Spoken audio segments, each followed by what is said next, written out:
ضربة جزاء في الدقيقة 41 من زمن الشوط الثاني، والتعادل لازال بدون أهداف بين الزمالك والإنتاج، وضربة جزاء لنادي الزمالك.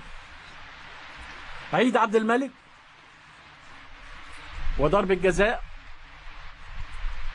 لنادي الزمالك، والتعادل بدون أهداف حتى الآن. وصفر أحمد الدليل، وتنفس الزمالك الصعداء في الدقيقة 41 بهدف لأحمد عيد عبد الملك في الدقيقة 41 من زمن الشوط الثاني من ضربة جزاء.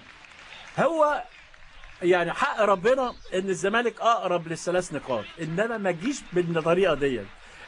ربنا ليه حكمه، ربنا ليه حكمه، انما ما نبخس حق اسماعيل وفرقته ابدا، ما نبخس حق مستر فييرا وادائه ولياقه لعيبته وتغييراته والاداء الجماعي لنادي الزمالك، وانعابه ان هو ما فيش سرعه والهات وخد، وان الكرات اللي من الاجناب قليله. صوروا